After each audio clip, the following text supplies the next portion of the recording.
सिर्फ 7 महीने में पेशेंट 1 ने अपना लॉस्ट कॉन्फिडेंस वापस पा लिया और पेशेंट 2 ने 9 महीने के अंदर अपनी पूरी पर्सनैलिटी ट्रांसफॉर्म कर ली थी। ये रिजल्ट्स देखकर आप भी कहेंगे यह है असली हेयर कमबैक। हेयर फॉल सिर्फ बालों का लॉस नहीं होता, बल्कि कॉन्फिडेंस और पर्सनैलिटी दोनों को अफेक्ट करता है। तो अगर आप इससे अपनी लाइफ में ज्यादा टाइम के लिए परेशान नहीं रहना चाहते हैं, तो आज ही कंसल्टेशन बुक करें। QHT क्लिनिक के एक्सपर्ट डॉक्टर्स के साथ यही जर्नी है हमारे आज के दोनों पेशेंट्स की, जिनके रिजल्ट्स आपने स्टार्टिंग में देखे थे। पेशेंट 1 जिन्हें नॉरवुड ग्रेड 2 स्टेज की बॉल्डनेस थी, ये पिछले 3-4 साल से कंटिन्यूअस हेयर फॉल से स्ट्रगल कर रहे थे। दोस्तों के साथ आउटिंग पर कैप पहनी पड़ती थी और कोम करते वक्त हर रोज गिरते हुए बाल उनके सेल्फ कॉन्फिडेंस को और तोड़ रहे थे।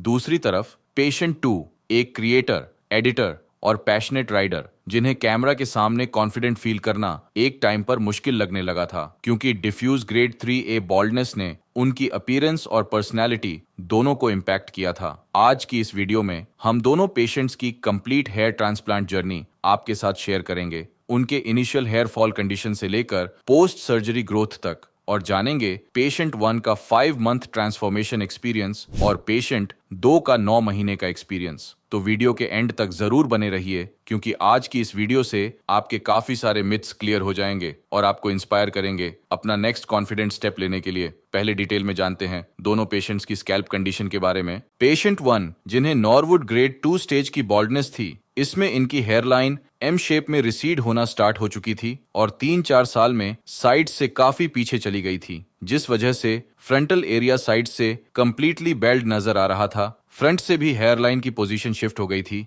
जिस वजह से पेशेंट का कंप्लीट फेशियल फ्रेम इम्बैलेंस लग रहा था और फॉरहेड वाइड नजर आने लगा था। टेम्पल्स अभी अपनी नेचुरल शेप मेंटेन किए हुए थे। रिमेनिंग फ्रंटल एरिया से लेकर क्राउन रीजन तक हेल्थी हेयर ग्रोथ विजिबल थी, इसीलिए उस एरिया में किसी सर्जिकल इंटरवेंशन की जरूरत नहीं थी। डोनर एरिया भी हेल्थी और डेंस था, जो हेयर ट्रांसप्लांट सर्जरी में इंपॉर्टेंट रोल प्ले करता है। अब जानते हैं सेकंड पेशेंट की स्कैल्प कंडीशन के बारे में। पेशेंट 2 की हेयरलाइन भी एम शेप में रिसीड हो चुकी थी, जिससे उनका फ्रंटल अपीयरेंस विजिबली अफेक्टेड लग रहा था। फ्रंटल एरिया के साइड्स नोटिसेबली स्पार्स और थिन दिख रहे थे और रिमेनिंग फ्रंटल रीजन में डिफ्यूज थिनिंग क्लियरली विजिबल थी, जो पेशेंट को एज्ड लुक दे रही थी। इस चेंज की वजह से पेशेंट कैमरा प्रेजेंस में लेस कॉन्फिडेंट फील कर रहे थे। मिड स्कैल्प और क्राउन रीजन में डेंस और हेल्थी हेयर ग्रोथ विजिबल थी, इसीलिए इन एरियाज में किसी एडिशनल ट्रीटमेंट की नीड नहीं थी। डोनर एरिया भी डेंस और हेल्थी कंडीशन में था, जो हेयर ट्रांसप्लांट सर्जरी में इंपॉर्टेंट रोल प्ले करता है। ओवरऑल असेसमेंट के बेसिस पर फोकस फ्रंटल हेयरलाइन रेस्टोरेशन और डेंसिटी एनहांसमेंट पर प्लान किया गया, ताकि पेशेंट्स का नेचुरल फेशियल बैलेंस और यूथफुल अपीयरेंस रिस्टोर हो सके। दोनों ही पेशेंट्स हेल्थी और डेंस डोनर एरियाज के साथ हेयर ट्रांसप्लांट सर्जरी के आइडियल कैंडिडेट्स थे, जिससे नेचुरल और लॉन्ग लास्टिंग रिजल्ट्स अचीव करना पॉसिबल था। अगर आप भी हेयर लॉस या गंजेपन से परेशान हैं, तो आज ही हमारे एक्सपर्ट्स के साथ कंसल्टेशन बुक करें। स्कैल्प एनालिसिस के बाद हमारे एक्सपर्ट्स ने नेक्स्ट स्टेप स्टार्ट किया, जिसमें सबसे पहले पेशेंट्स के हेड को शेव करके स्कैल्प को थरली क्लीन किया गया, ताकि सारी इंप्यूरिटीज रिमूव हो जाएं। उसके बाद पेशेंट्स के फेशियल फीचर्स और सिमेट्री के अकॉर्डिंग ग्लबेला पॉइंट से एक्यूरेट मेजरमेंट्स लेते हुए हेयरलाइन डिजाइन का प्रोसेस स्टार्ट किया गया।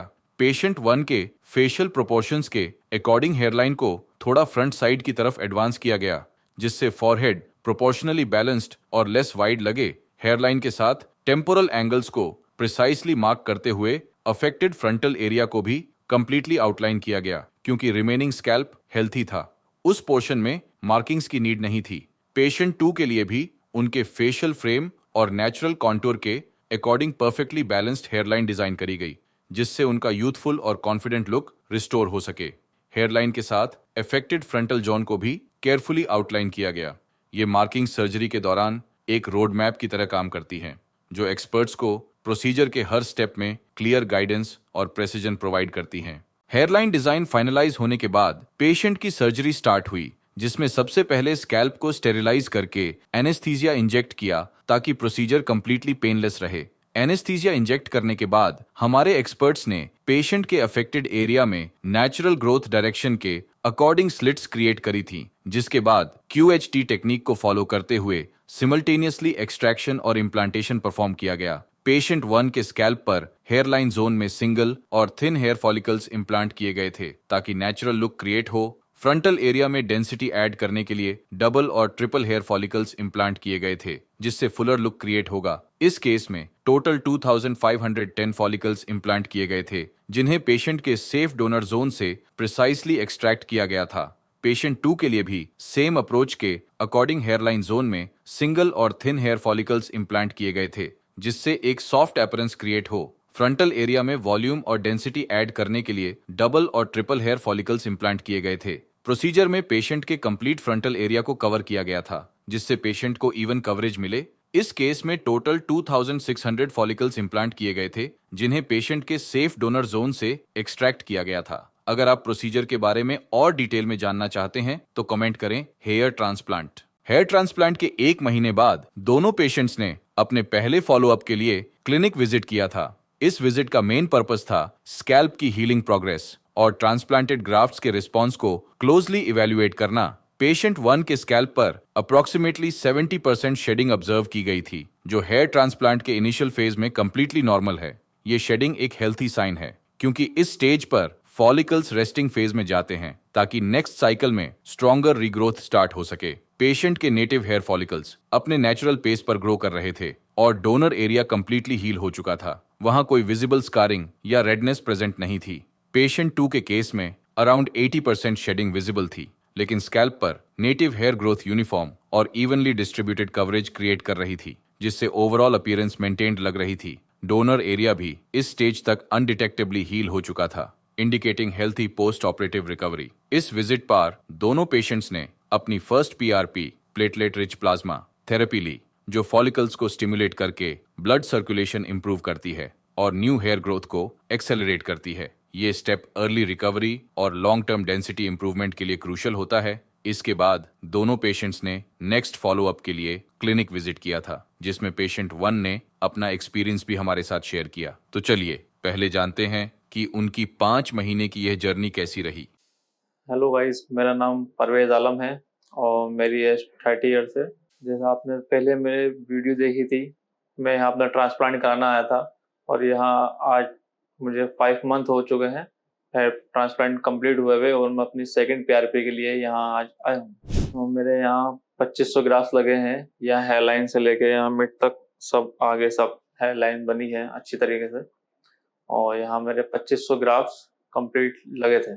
तो यहाँ सर्जरी का एक्सपीरियंस मेरा काफ़ी अच्छा रहा है और ज़्यादा पेन भी नहीं हुआ है, काफ़ी पेनलेस सर्जरी हुई थी और काफ़ी टाइम तो नहीं लगा, ज़्यादा 5 से 6 घंटे लगे हैं सर्जरी में, लेकिन अच्छा एक्सपीरियंस था, कोई पेन नहीं था। डॉक्टर बिहेवियर भी अच्छा है, स्टाफ भी अच्छा है और यहाँ के प्रोसीजर भी काफ़ी अच्छा है। यहाँ से जाने के बाद भी मैं फिट था, कोई कंप्लेंट नहीं थी और डॉक्टर ने जैसे जैसे मुझसे फॉलो करना होगा, मैंने ही ऐसे डॉक्टर को फॉलो अप करा कि क्या खाना है क्या नहीं खाना है, अपनी डाइट वगैरह सब मैं प्रॉपर लेता रहा। इस तरह से जैसे कि नॉन वेज नहीं खाना था, वेज खाना है और मिल्क के आइटम नहीं खाने हैं, मिल्क के आइटम का परहेज करना होता है इसमें। तो मैं प्रॉपर डॉक्टर को फॉलो अप कर रहा था और यहाँ से जाने के बाद भी यहाँ की टीम मेरे फॉलो अप में रहती है। मुझसे हर मंथ हर 15 दिन में पूछती रहती है कि आपको कोई प्रॉब्लम तो नहीं है, कुछ इश्यूज तो नहीं आए हैं ट्रांसप्लांट को लेकर। तो इस मामले में क्यूएसटी बेटर है। जैसे कि मेरा डोनर एरिया के हेयर आए तो डॉक्टर ने पूछा कि काफ़ी हीलिंग हो रही है, तो इस बात में डॉक्टर पूछते रहते हैं काफ़ी। और जैसे कि शुरुआत में ट्रांसप्लांट के बाद शेडिंग फेज चलता है, तो नॉर्मली सारे हेयर शेडिंग फेज में चले जाते हैं, सब गायब हो जाते हैं, हेयर लाइन वगैरह भी। तो उसके 2-3 महीने तक शेडिंग फेज चलता है, उसके बाद जो है 5 महीने तक रिजल्ट आना शुरू हो जाता है आपका।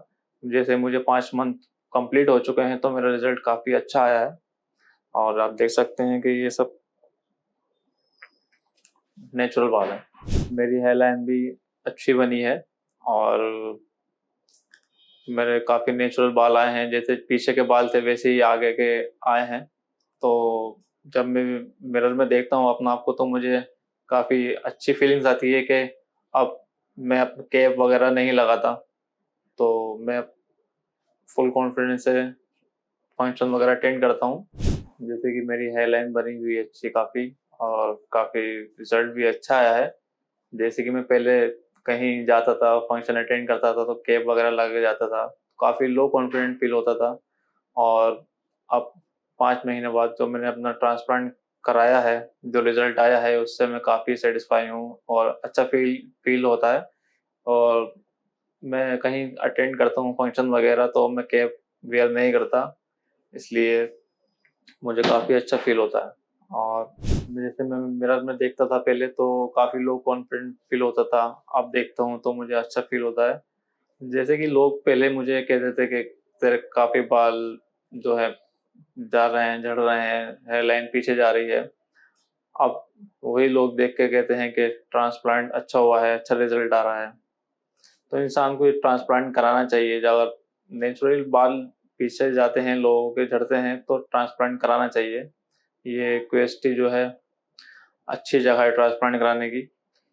मैं तो एडवाइस दूंगा लोगों को, यहीं की दूंगा कि कहीं और नहीं जाएं, किसी और के चक्कर में ना पड़े, क्यूएसटी आए, अपना ट्रांसप्लांट कराएं। यहाँ आने से पहले मैंने काफ़ी रिसर्च करी थी और जगहों की जहाँ ट्रांसप्लांट होते हैं, तो मैंने क्यूएसटी पर भी काफ़ी रिसर्च करी। करीब 1 साल तक मैंने इन्हें फॉलो करता रहा, कॉल करता रहा। फिर मैंने अपनी बुकिंग कराई यहाँ पर ट्रांसप्लांट के लिए। जैसे कि लोग और जगह जाते हैं, सिर्फ कोई रिजल्ट नहीं आता, तो मुझे इस मामले में क्यूएसटी बेहतर लगा। और ट्रांसप्लांट के लिए जो मैंने क्लिनिक चूज़ की थी क्यूएसटी, उसको डिसीजन को देखते हुए मैंने सोचा कि काफ़ी बेहतर डिसीजन मेरा यही रहा है कि मैंने क्यूएसटी से कराया है। ये डिसीजन मेरा परफेक्ट रहा है क्योंकि मैं अपना जब रिजल्ट देखता हूँ, अपने बालों की ग्रोथ देखता हूँ तो मुझे काफ़ी अच्छा फील होता है कि हाँ, क्यूएसटी एक अच्छी जगह है ट्रांसप्लांट कराने के लिए। वो मेरा डिसीजन बिल्कुल परफेक्ट रहा ट्रांसप्लांट कराने के लिए। बाकी जो क्लिनिक वगैरह होती हैं, लोग ट्रांसप्लांट कराते हैं, वहाँ सिर्फ उनको लॉस के अलावा कुछ नहीं होता, ना रिजल्ट होता है ना कुछ होता है। तो मेरा तो ओपिनियन यही रहेगा कि लोग यहाँ अपना क्यूएसटी पर ही ट्रांसप्लांट कराएं अपना। जैसे कि यहाँ का डॉक्टर भी काफ़ी अच्छे हैं और इस स्टाफ की बात करें तो वो भी काफ़ी अच्छा बिहेवियर रखते हैं अपने पेशेंट से। तो मैं इस मामले में भी क्यूएसटी को 10 में से 11 नंबर देना चाहूँगा। ये बेस्ट क्लिनिक है। और ट्रांसप्लांट कराने के बाद, अगर कराने से पहले अगर आप मेरे फ़ोटो देखें तो मेरी लाइन काफ़ी पीछे चली गई थी पुराने फ़ोटो में आप देखेंगे तो। और जब मैंने ट्रांसप्लांट कराया है तो ये सब एरिया सब कवर हो चुका है। तो हेयर लाइन आने के बाद मैं अपनी फ़ोटो क्लिक भी कराता हूँ, सेल्फी वगैरह सब लेता हूँ। तो जैसे फ़ोटो वगैरह आती हैं, अच्छी आती हैं, मैं अपना हेयर स्टाइल भी किसी तरह का से बना सकता हूँ और जैसा मैंने सोचा था वैसे ही रिज़ल्ट मुझे यहाँ से मिल रहा है। और अभी तक का मैंने अपना एक्सपीरियंस आपके सामने शेयर कर दिया है, इस सर्जरी का या पीआरपी वगैरह हुई इनका। और नेक्स्ट टाइम जैसे भी मैं 2 मंथ बाद आऊँगा अपने पीआरपी के लिए तो आपसे फिर मुलाकात करूँगा। तो जब तक आप बने रहिएगा मेरे साथ, नेक्स्ट टाइम जब भी मैं आऊँगा पीआरपी के लिए तो आपसे ज़रूर मुलाकात करूँगा। Thank you. 5 महीने के फॉलोअप पर पेशेंट 1 के ट्रांसप्लांटेड एरिया में हेल्दी हेयर ग्रोथ विजिबल थी। हेयर लाइन परफेक्टली डिफाइंड नजर आ रही थी, जो पेशेंट के फेशियल फीचर्स को नेचुरली फ्रेम कर रही थी और ओवरऑल अपीयरेंस को बैलेंस्ड लुक दे रही थी। फ्रंटल एरिया में डेंसिटी नोटिसेबली इंप्रूव हो चुकी थी और स्कैल्प पर voluminous hair growth clearly visible थी, जिससे पेशेंट का लुक और एनर्जेटिक और यूथफुल लग रहा था। इनिशियल कंडीशन के कंपैरिजन में पेशेंट अब काफी कॉन्फिडेंट और सेटिस्फाइड नजर आ रहे थे। ये स्टेज अभी अर्ली ग्रोथ फेज है, जहां newly transplanted follicles actively grow कर रहे हैं। अपकमिंग मंथ्स में ये ग्रोथ और डेंस, थिक और मैच्योर फॉर्म में डेवलप होगी। 5 मंथ्स के फॉलोअप पर पेशेंट 2 के स्कैल्प पर नोटिसेबल डेंस और हेल्दी हेयर ग्रोथ विजिबल थी। हेयर लाइन नेचुरली फॉर्म हो चुकी थी, जो पेशेंट के फेशियल फ्रेम के साथ परफेक्टली ब्लेंड कर रही थी। फ्रंटल एरिया में सीमलेस ट्रांजिशन के साथ लश और voluminous hair growth clearly visible थी, जिससे ओवरऑल अपीयरेंस काफी यूथफुल लग रही थी। एंटायर स्कैल्प पर डेंस और यूनिफॉर्म कवरेज डेवलप हो चुकी थी, जो एक बैलेंस्ड रिजल्ट क्रिएट कर रही थी। ये ग्रोथ फेज अभी भी अर्ली स्टेज में था, लेकिन रिजल्ट्स एक्सेप्शनली इंप्रेसिव थे। कमिंग मंथ्स में ये हेयर ग्रोथ और रिफाइंड, थिकर और नेचुरल टेक्सचर के साथ म्योर होगी। 5 महीने का एक्सपीरियंस शेयर करने के बाद पेशेंट 1 ने 7 महीने कंप्लीट होने पर क्लिनिक विजिट किया था। इस विजिट पर उनके रिजल्ट्स और भी रिफाइंड और नेचुरल नजर आ रहे थे। हेयर लाइन अब और शार्प और वेल डिफाइंड थी, जो उनके फेशियल प्रोपोर्शंस के साथ परफेक्टली हार्मोनाइज कर रही थी। फ्रंटल एरिया में सीमलेस ब्लेंडिंग के साथ डेंस और uniform hair growth clearly visible थी, जिससे overall scalp coverage naturally full लग रही थी। इस स्टेज तक हेयर टेक्सचर में नोटिसेबल इंप्रूवमेंट देखा गया। स्ट्रैंड्स अब थिकर, स्ट्रॉन्गर और शिनियर अपीयर हो रहे थे, indicating healthy follicular maturation. Overall scalp पर इंप्रेसिव, वॉल्यूमिनस और बैलेंस्ड हेयर ग्रोथ विजिबल थी, जिससे पेशेंट का लुक ट्रांसफॉर्म्ड लग रहा था। ये स्टेज एक स्ट्रॉन्ग इंडिकेशन है कि 10 से 12 महीने में रिजल्ट्स और मेच्योर, डेंस और नेचुरल फॉर्म में डेवलप होंगे। 5 महीने के बाद पेशेंट 2 ने 9 महीने कंप्लीट होने पर क्लिनिक विजिट किया था और अपना एक्सपीरियंस भी हमारे साथ शेयर किया था। तो चलिए उनसे जानते हैं कि उन्हें ये रिजल्ट्स कैसे लगे। सो हे गाइस, मेरा नाम है लकी एंड मैं अभी यहाँ क्यूएसटी क्लिनिक में आया हूँ जो हरिद्वार में लोकेटेड है। एंड आज मेरी 5th पीआरपी है। This is my current condition. As you guys see, अभी मेरी हेयरलाइन बहुत ही अच्छी आ रही है, डेंसिटी भी काफी अच्छी है। So talking about the differences in my life, so काफी आया है। इंडिविजुअली अपने आप पे काफी आया है compare to self confidence and मतलब किसी से बात करना, किसी से इंटरेक्ट करना, तो काफी कॉन्फिडेंस बढ़ चुका है एज कम्पेयर टू मेरा पास्ट जो है। क्योंकि ऑब्वियसली देखो, लड़कों के लिए तो देखो बाल उनके लिए सब कुछ होते हैं, रेदर देन बॉडी वगैरह तो बना लेते हैं इंसान, नी भी होगी तो बन जाती है, बाल एक बार चले गए तो चले गए। तो और दूसरी बात मुझे लगता है, जो एक फेक नैरेटिव चला रखा है मार्केट में कि ये लगा लो वो लगा लो, देखो एक बार बाल चले गए नहीं आ सकते। आप मेडिसिन से, जो मेडिसिन है उनसे बस रोक सकते हो कि वो जितने हैं वो उतने वहीं पर डेंस हो जाए, पर जो चले गए वो वापस नहीं आ सकते, फिर चाहे कोई सा भी तेल हो, कोई भी कुछ हो। तो क्योंकि मैंने बहुत ट्राई करा है तो इसलिए मैं आपको बता रहा हूँ कि इससे कुछ नहीं होगा। मतलब लास्ट एंड लास्ट भी क्या, मतलब सेफेस्ट ऑप्शन कह सकते हो जो हेयर ट्रांसप्लांट सर्जरी होती है। एंड उसके लिए भी एक मिथ चल रही है कि बहुत लोग बोलते हैं कि उससे ये हो जाता है वो होता है, ऐसा कुछ नहीं है। सेफेस्ट सर्जरी वैसे तो कंसिडर कर जाते हैं, सेफेस्ट सर्जरीज में कहा जाता है हेयर ट्रांसप्लांट को, क्योंकि इसके मतलब साइड इफेक्ट बहुत कम है, ना के बराबर ही है, अनटिल अनलेस अगर आप कोई टेस्ट नहीं करवा रहे हो। हेयर ट्रांसप्लांट से पहले आपके अप्रॉक्स 12 to 15 टेस्ट होते हैं, जिसमें आपका बीपी से लेके आपका शुगर से लेके सब चेक होता है, और उसी के ही अंदर प्रिकॉशंस लेके वो सर्जरी मतलब कंटिन्यू करी जाती है। तो ऐसा कुछ नहीं है कि ट्रांसप्लांट से जो आप सुनते हो कौन उसके कि ये हो गया, वो ऐसा कुछ नहीं होता है। अगर आप अच्छे से मेंटेन करोगे तो सर्जरी बहुत अच्छी जाती है, पोस्ट सर्जरी भी अच्छी जाती है, और प्री सर्जरी से पहले कुछ ऐसा कुछ तो होता नहीं, हम करना पड़ता है। हालांकि देखो दोस्त दोस्त होते हैं, मजाक में बोलते हैं, ऐसे कोई वो रख के नहीं बोलता, पर देखो सामने सामने बंदा हंस जाता है, पर कहीं ना कहीं किसी की इनसिक्योरिटीज रहती है। मेरी इनसिक्योरिटीज मेरे बालों को लेके थी, तो मैं जब दोस्तों से टॉन्ट खा जाता था, सामने तो हंस जाता था, घर आके फिर होता ही ऑब्वियसली शीशे में जाके बंदा अपने आपको दिखता है और कन्फ्रंट करता है कि सही में ऐसा लग रहा हूँ। फिर घर वालों के आगे थोड़ा दुखड़ा दिखाना पड़ता है कि रोना पड़ता है, तो घर वाले भी थोड़ा बोल देते हैं कि बालों से क्या ही फर्क पड़ता है। अब देखो उनकी बात भी सही है कहीं ना कहीं, बट वो जिस एज में है ना, उनके लिए बाल सही में मैटर नहीं करते, पर जिस एज में हम है हमारे लिए मैटर करते हैं। अब 22-23 साल का लौंडा अगर गंजा जाए, आपको सोचो क्या इंप्रेशन पड़ेगा। कोई बोल दे कि आपकी शादी हो गई है, 22 साल का लड़का का कोई आपको बोल दे अंकल, कोई बच्चा अंकल बोल दे आपको, तो कैसा लगेगा। सो मेरे साथ तो बहुत हुआ है, और मेरा कहीं ना कहीं इनसिक्योरिटीज मेरे बालों को लेकर थी, तो मैंने तो डिसीजन लिया फटाफट और सही टाइम पे लिया। और वो डिसीजन भी मैं नहीं लेना चाहता कि 26-27 साल में कराऊं, जैसे लोग बोलते हैं कि बाद में कराना है, तो फिर फायदा ही क्या है। 27 साल के बाद मैंने शादी करनी थी उसके बाद मुझे बालों से का मतलब भी क्या था। एंड जहाँ तक मुझे लगता है, आपका sleeping schedule and your stress level, जिस जिस माहौल में आप काम कर रहे हैं, एंड जो ज्यादा मुझे तो ऐसा कुछ लगा नहीं, बट जेनेटिक्स एक फैक्टर हो सकता है। मतलब बोल सकते हैं अगर सब कुछ ठीक चल रहा है, अगर फिर हो रहा है, स्टिल हो रहा है, तो जेनेटिक एक फैक्टर हो सकता है। मैं ऐसा नहीं कह रहा हूँ जेनेटिकली मतलब सबके झड़ जाते हैं, क्योंकि जेनेटिक्स ऐसा कोई मेन वो नहीं करते, क्योंकि आप मेडिसिन से उसको रोक सकते हो, मतलब कर सकते हो। तो जेनेटिक्स तो मैं ऐसा नहीं बोलूंगा, क्योंकि मेरे फादर के भी नहीं है, पर उनके 22 साल में ही नहीं गए थे, उनके गए होंगे मतलब 35-30 साल में उसके बाद गए, तो मेरे तो चल गए, फिर मैं जेनेटिक्स तो नहीं बोलूंगा। हाँ, ये हो सकता है कि डाइट, आपके जो स्लीपिंग स्केड्यूल है और स्ट्रेस लेवल, ये 3 चीज अगर मेंटेन हो, लाइफ में बैलेंस्ड हो, तो हेयर क्वालिटी अच्छी हो सकती है। स्ट्रेस लेवल के बारे से पहले बता दूं, hi I am an editor too. So as an editor मेरे को, अब जिनको जो एडिटर होंगे वो रिलेट करेंगे कि सीक्वेंस बनाना किसे बोलते हैं, 1000 क्लिप्स में से सीक्वेंस बिठाना, 4 बार क्लिप्स को निकाल के, तो आपको पता ही होगा स्ट्रेस लेवल क्या रहता है और डेडलाइंस क्या होती है हमारे लिए। तो स्ट्रेस तो मेरे काम में बहुत है, तो एक रीजन वो भी हो सकता है क्योंकि मैं फ्रीलांस करता था, तो डेडलाइंस रहती थी, रात रात रात जागता था, इसलिए मैं बोल रहा हूँ स्लीपिंग स्केड्यूल इसलिए मेरा डिस्टर्ब हुआ, क्योंकि मैं रात रात रात काम करता था, सुबह भी काम कर रहा था, नींद मेरी मुश्किल से मुश्किल 2 या 3 घंटे की रहती थी, और शरीर को इस तरह हो गया था कि मतलब 3 घंटे में भी नींद पूरी कवर हो जा रही थी, पर वो अब मेले को पूरी पड़ी थी, बालों के लिए पता नहीं क्या हुआ। तो ये हाँ स्ट्रेस तो होता है, स्ट्रेस बाकी कम लो, लाइफ एंजॉय करो, हंसते हंसते सारे काम करो, डाइट अच्छी रखो और सबसे मेन है नींद पूरी लो। तो जो ऑयल, सबसे पहले तो बता था ऑयल्स, ऑयल्स से मुझे ऐसा बेनिफिट लगा नहीं। हाँ टेक्सचरिंग आ जाती है बालों में, स्मूथनेस आ जाती है, बट मतलब रीग्रो तो नहीं होते। और ज़्यादा मुझे लगता है आपके पोर्स बंद ही हो जाते हैं उससे तेल लगा के, जैसे डॉक्टर ने भी मुझे बताया था।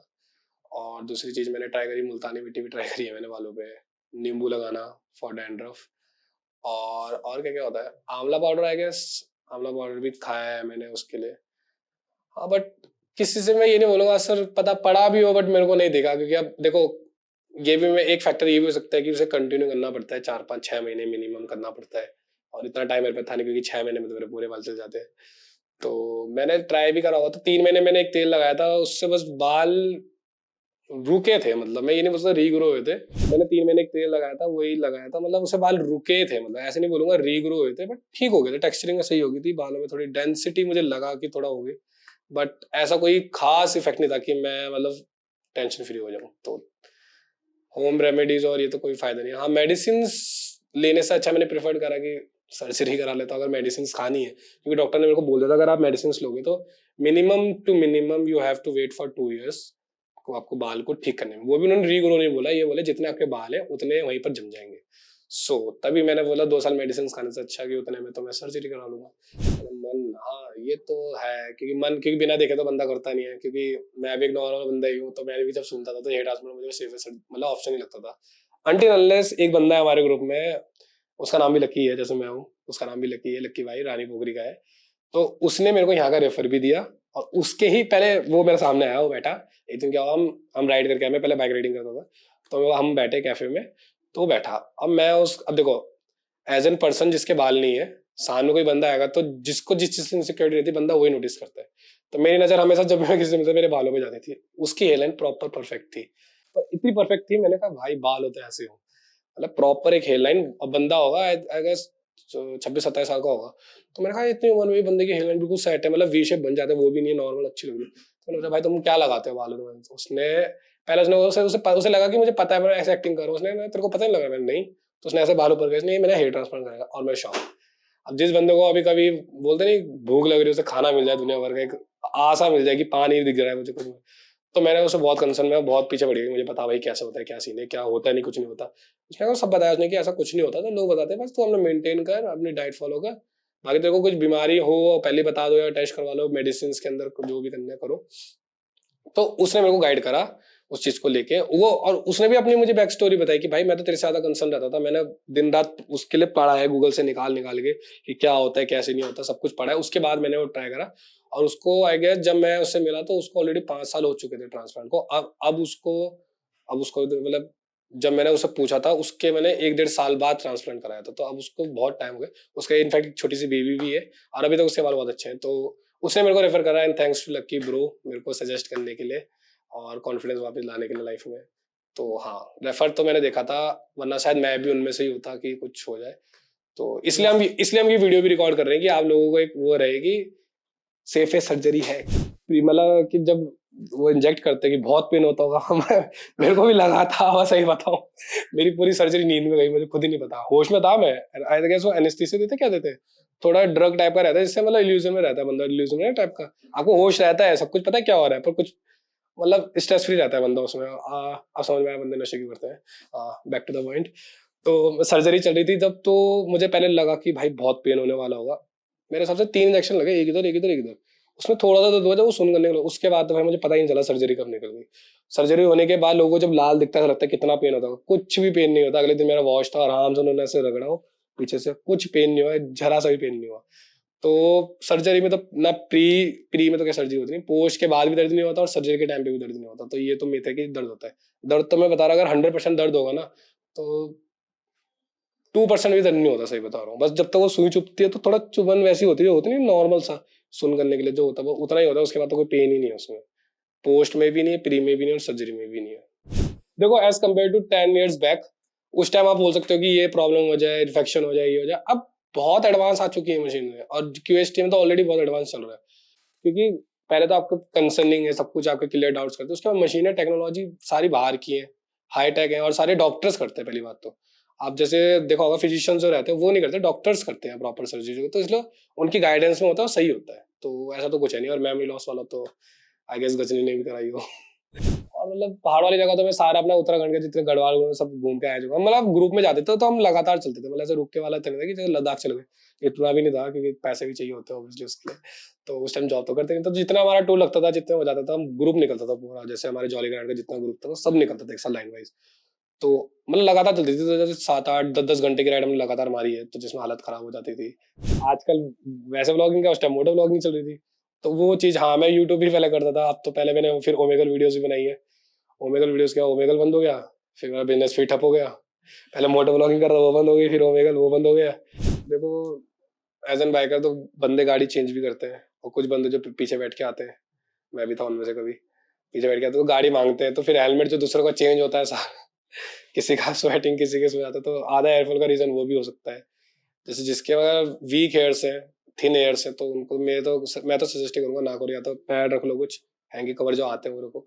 वैसे तो किसी का हेलमेट यूज करना ही नहीं चाहिए, कॉम्ब हो गया, हेलमेट हो गया, ये चीजें तो किसी की यूज करनी नहीं चाहिए। तो हाँ ये भी फैक्टर हो सकता है for dandruff and hair loss. Hair loss तो नहीं, हेयर फॉल।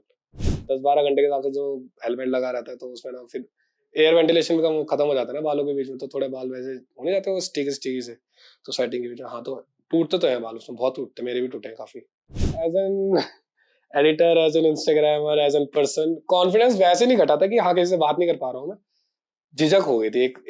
एक जैसा होता है ना बात करने, एक फुल स्टॉप सा नहीं आता बीच में छोटा सा कि एम आई लुक गुड। एक होता है ना कि अगर सामने से कोई अच्छा पर्सन, अच्छी पर्सनैलिटी है, अच्छी पर्सनैलिटी इन द सेंस लड़की है, अगर कोई सुंदर लड़की है, तो आप जाते तो एक फुल स्टॉप टाइप का आ जाता है ना बीच में कि मतलब तेरे से बात करूंगी, मतलब है काइंड ऑफ लाइक दैट। ऐसे मतलब जब तक बात होता है ऐसा कुछ हुआ नहीं, तो हाँ ऐसा थोड़ा लगता तो है, थोड़ा होता है। अदरवाइज ऐसा कोई जज लोग करते नहीं आपके बालों को देखे। अब वैसे भी जमाना ऐसा है कि पहले आपका पैकेज देखा जाता है, उसके बाद बाल देखे जाते हैं। आप बोलते तो ये जिसका पैकेज आता है उसके बाल नहीं रहते, यहाँ तो बिना पैकेज भी नहीं, बाल भी नहीं है, सब कुछ चला गया है। हाँ तो थोड़ा रहता है, थोड़ा तो हेजिटेशन रहती है बात करने में, क्योंकि कॉन्फिडेंट बंदा जब तक फील नहीं करेगा तो बात कैसे करेगा। और कॉन्फिडेंस जिसका आप डिपेंड करता है, देखो हाँ मैं फिर से बोल रहा हूँ, डिपेंड करता है पर्सन टू पर्सन कि किसको किस चीज से इनसिक्योरिटीज है। किसी को उसकी गाड़ी से इनसिक्योरिटी रहती है, किसी को उसकी मनी से रहती है, और किसी को अपनी पर्सनैलिटी रहती है। तो मेरे को मेरे बालों से थी, अब बालों से मतलब पर्सनैलिटी से ही थी। तो अगर मैं अच्छा दिख रहा हूँ तो मुझे कॉन्फिडेंस में किसी से भी बात कर लूंगा, और मुझे पता है कि मुझे नहीं लग रहा हूँ अच्छा, तो भाई मैं अपने घर वालों से नहीं कर पाऊंगा बात, मुझे ऐसा लगता है। देखो मैं तो डेफिनेटली उसे सजेस्ट करूंगा, क्योंकि तू 2 साल कहाँ मेडिसिन के चक्कर में पड़ेगा, उतने ही बजट में तू हेयर ट्रांसप्लांट कर सकता है। क्योंकि हेयर ट्रांसप्लांट लोगों को ये भी लगता है कि बहुत महंगा है, हमारे लिए नहीं है, मिडिल क्लास वालों के। ऐसा नहीं है, मैं भी मिडिल क्लास हूँ, मेरे दोस्त भी मिडिल क्लास है। हाँ तो थोड़ा मैं ऐसा नहीं है, वो मिडिल क्लास वालों के लिए भी है, आराम से कोई भी अफोर्ड कर सकते हैं ट्रांसप्लांट। ऐसा कोई इतना इतना एक्सपेंसिव नहीं है, ठीक ठाक उसमें है। इतना भी नहीं बोलूंगा बिल्कुल ही सस्ता भी नहीं है, बिल्कुल ही महंगा नहीं है, बहुत ही मतलब अफोर्डेबल प्राइस में, कि अगर आप करना चाहो तो आराम से कर सकते हो। ऐसा कुछ वो नहीं है। आजकल लोग 10 10 लाख शादी में फूक देते हैं, या तो 10 लाखों की बात भी नहीं है, हजारों की बात है। अगर मैं बताऊं तो लाख तक भी तो उनका जाएगा जिनका पूरा आगे से लेके पीछे तक करना हो। तो मतलब हो जाता है मेरे मेरे हिसाब से तो बहुत अफोर्डेबल प्राइस में, बहुत ही ज्यादा। तो यू शुड ट्राई। अपनी लाइफ में खुश हूँ, जॉब कर रहा हूँ, वेल सेटल्ड हूँ। अभी होना है वैसे तो सेटल्ड हूँ, अच्छी तरह से अपनी लाइफ जी रहा हूँ, खुशी खुशी जी रहा हूँ। अच्छे दोस्त हैं, अच्छे घर वाले हैं, और अच्छी लाइफ चल रही है। और मैं तो सजेस्ट करूंगा guys, you should try, and जितना जल्दी हो सके उतना बेटर है। लेट करके कोई फायदा नहीं है, और ज्यादा जल्दी करा के भी कोई फायदा नहीं, क्योंकि इतना जल्दी तो आपको सही टाइम में जब आपको लगे तो आपको मेरे हिसाब से करना चाहिए ट्राई। ऐसा कुछ कुछ गलत नहीं है इसमें। आप हाँ पर्सन टू पर्सन वेरी करते हैं, मैं फिर से बोल रहा हूँ, तो आप एक बार टेस्ट कराओ अपने, बाकी कराओ, बाकी ऑल द बेस्ट। 9 महीने के फॉलोअप पर पेशेंट 2 के रिजल्ट और भी रिफाइन और नेचुरल नजर आ रहे थे। Hair line perfectly defined shape में विजिबल थी, जो उनके फेशियल फीचर्स को ब्यूटीफुली फ्रेम कर रही थी। फ्रंटल एरिया में लश, वॉल्यूमिनस और evenly distributed hair growth clearly visible थी, जिससे स्कैल्प पर डेंस और नेचुरल कवरेज अचीव हो चुकी थी। ये ट्रांसफॉर्मेशन सिर्फ उनके लुक तक सीमित नहीं था, पेशेंट के कॉन्फिडेंस और पर्सनैलिटी दोनों में नोटिसेबल चार्म और पॉजिटिविटी ऐड हो गई थी। कैमरा के सामने उनका रिन्यूड कॉन्फिडेंस क्लियरली रिफ्लेक्ट हो रहा था। पेशेंट अब अपने रिजल्ट से एक्सट्रीमली हैप्पी और फुली सेटिस्फाइड थे, और उनका confident youthful transformation QHT clinic के एडवांस टेक्निक्स और एक्सपर्ट प्लानिंग का परफेक्ट रिफ्लेक्शन था। पेशेंट 1 और पेशेंट 2 दोनों ने अपने रिस्पेक्टिव स्टेज ऑफ बॉल्डनेस में एक्सेप्शनल रिजल्ट्स अचीव किए हैं। पेशेंट 1 जिन्हें नॉरवुड ग्रेड 2 स्टेज की बॉल्डनेस थी, उनके रिजल्ट्स 7 महीने में ही naturally defined hairline, dense frontal growth और इम्प्रूव्ड टेक्सचर के साथ क्लियरली विजिबल थे। उनका फेशियल बैलेंस रिस्टोर हो चुका था और ओवरऑल लुक को यूथफुल और कॉन्फिडेंट बना रहा था। वहीं पेशेंट 2, जिन्हें नॉरवुड ग्रेड 3A स्टेज की बॉल्डनेस थी, उन्होंने भी 9 महीने में इंप्रेसिव हेयरलाइन के साथ वॉल्यूमिनस कवरेज अचीव करी और अब वो परफेक्टली अपनी एज रेप्लिकेट कर रहे हैं और कोई उन्हें अंकल नहीं बोलेगा। दोनों पेशेंट्स के डोनर एरियाज हेल्थी थे, जिससे नेचुरल डायरेक्शन और डेंसिटी मेंटेन रही। कंपैरेटिवली पेशेंट 1 ने अर्ली स्टेज में नोटिसेबल डेंसिटी गेन करी, जबकि पेशेंट 2 की ग्रोथ एक मोर मैच्योर और फुलर अपीयरेंस तक इवॉल्व हुई। दोनों के फाइनल रिजल्ट्स नेचुरल, बैलेंस्ड और हाई डेंसिटी आउटकम को परफेक्टली शोकेस कर रहे थे। हेलो फ्रेंड्स, अगर आपने अभी तक हमारे चैनल को सब्सक्राइब नहीं किया है तो प्लीज इस वीडियो को लाइक कीजिए, शेयर कीजिए और हमारे चैनल को सब्सक्राइब कीजिए और ध्यान रहे बेल आइकन दबाना ना भूलें, जिससे हमारे हर वीडियो का अपडेट आपको समय समय पर मिलता रहेगा।